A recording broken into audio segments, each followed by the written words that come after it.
Hi, I'm Brian. And I'm Madeline. We are cults, and these are records in my life.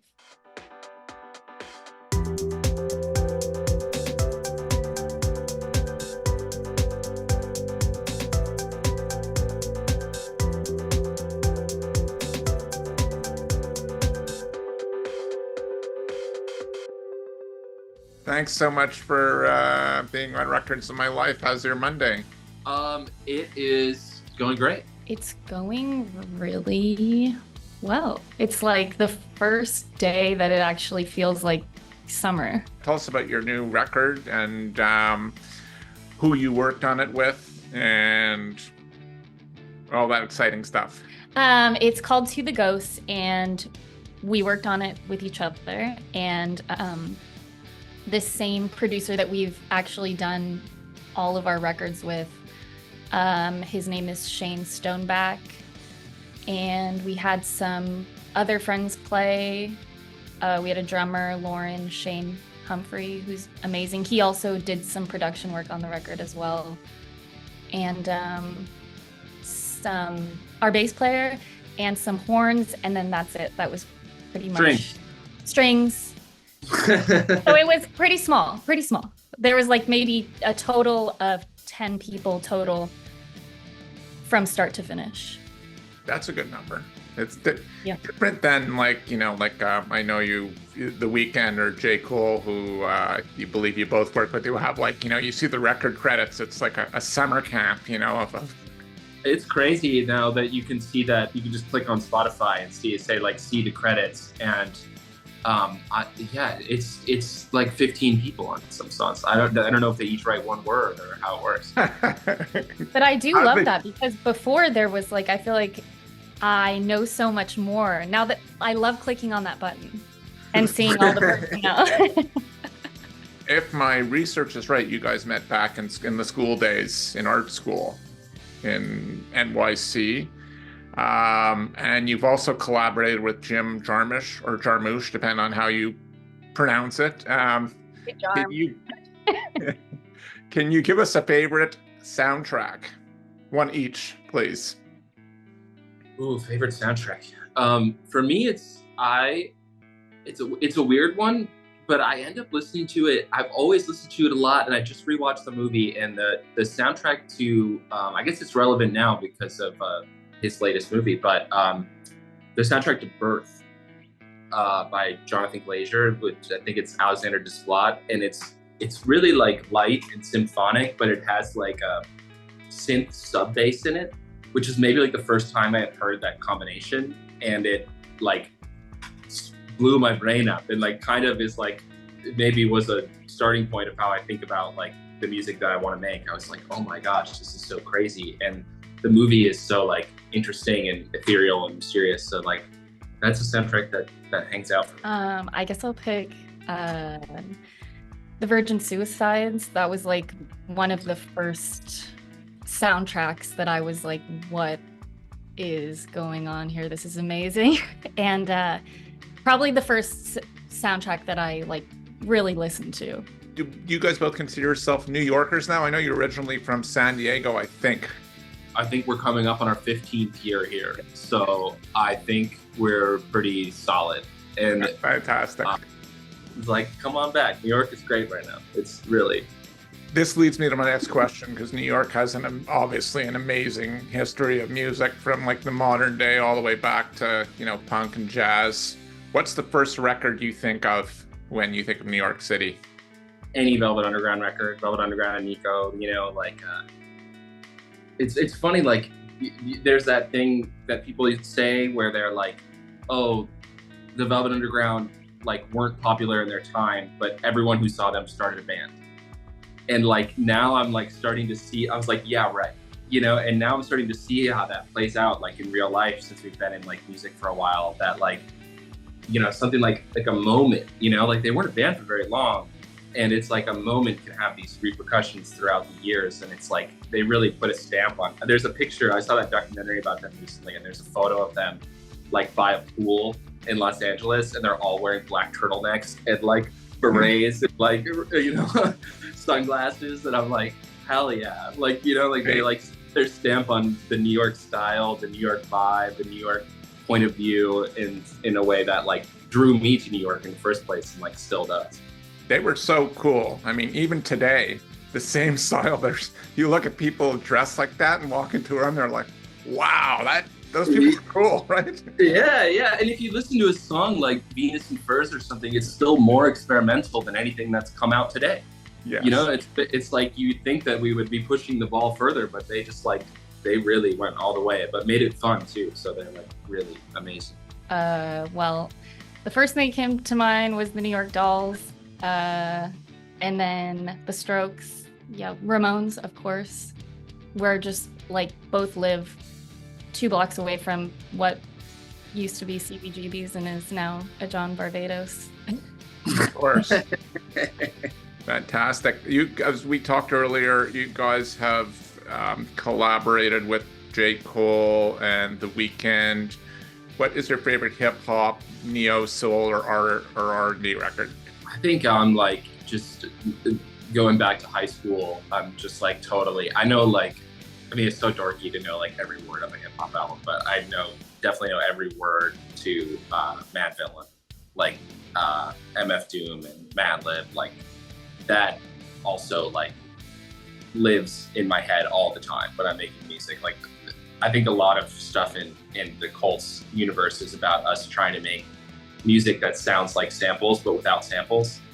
Like, you know, like it just, where it's like they just like take like the best part of like a little thing, and I'm like, well, what if we just made the thing, and then we can make whatever we want. But like that sort of like rhythm and repetition and crunchiness is like always appeals to me so much. It just like gets my brain going. And so yeah, that everything Madlib has done, but that Madvillain record.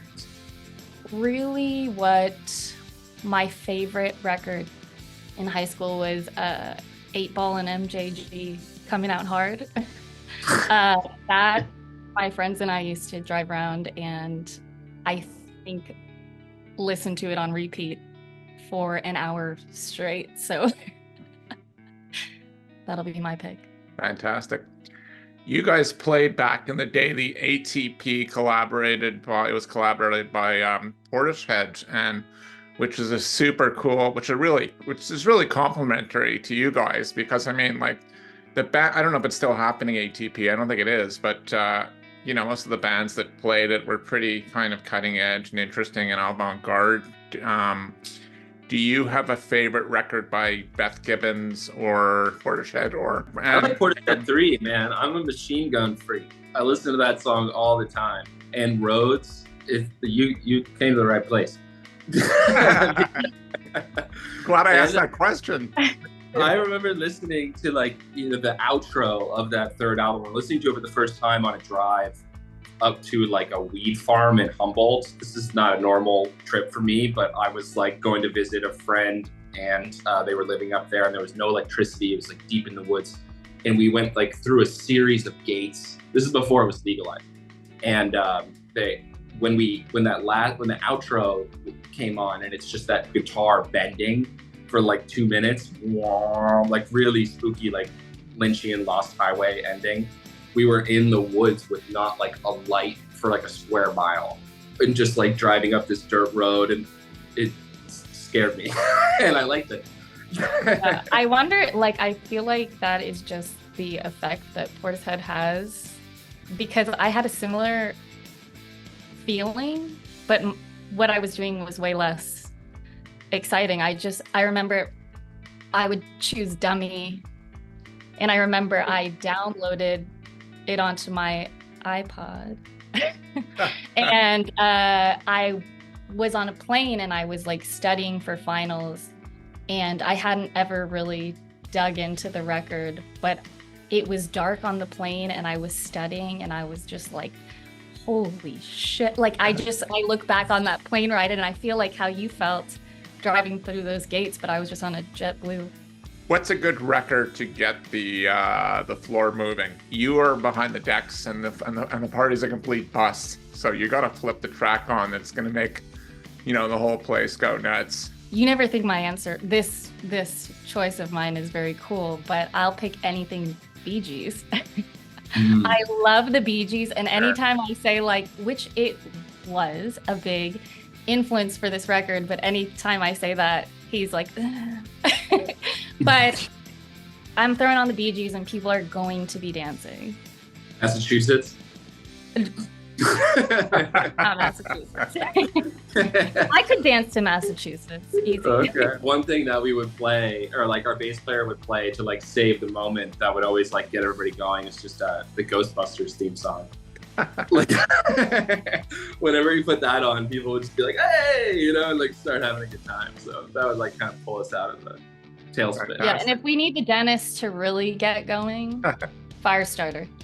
Ooh, no, but we got in trouble for that. We got like banned from the Soho House for playing hard techno when we were playing. They banned you? Firestarter and getting too crazy. They kicked us out. They like pulled the decks and they said, "Don't come back." Let's go back to the beginning days. What records were you guys bonding over when Cults first started getting rolling? I think the first thing that we listened to was probably, well, we went on a road trip, and once again, I had a 6 CD changer in the back of my car. Of course. So you couldn't change the CDs, and you were stuck. I think it was broken also, so whatever was in there for good. And the first record that we listened to was Leslie Gore, just like a greatest hits of Leslie Gore was in there.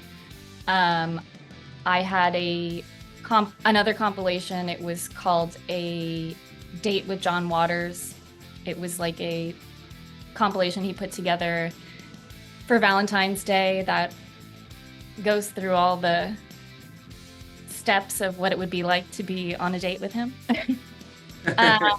And I don't want to say what the other one was. Come on. But it was Justin Timberlake. Okay. Justified.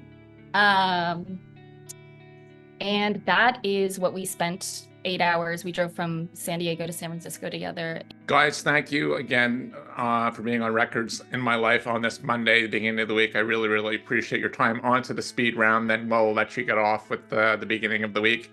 Weed, water, or wine to listen to your favorite record, or write? Water. Can I pick all With a laugh out there. Are you allowed to It's pick all all water from here on out. It's so hard. I mean, the wine gets you dancing. The weed gets you really thinking about it. The water chills you out. I don't know, but all three. Is that a choice? That's great. That's the first time an artist has described each one. That's really, really good. Thank you. I appreciate that. Coffee with an artist, alive or dead? Stevie Wonder sharing a cup. Cup of water.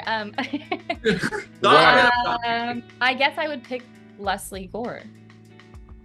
Find out what it was like back then. Words of wisdom for your fans and our audience. Do not give up. I know that's like really lame advice, but it's so true. This is our 5th record, and there are many points where we could have just thrown in the towel and given up when people did not care about what the hell we were doing. They still might not care, but you know what? Do not give up, because there's people who are going to pay attention to what you're doing. Enjoy it. There's a lot of ways to fail, but the only guaranteed one is to quit. The show is really nothing without you. So please like or subscribe or check out our Patreon. And this year we've switched it up, and you can win a record just for leaving a comment. Thank you again, and we love you. Peace.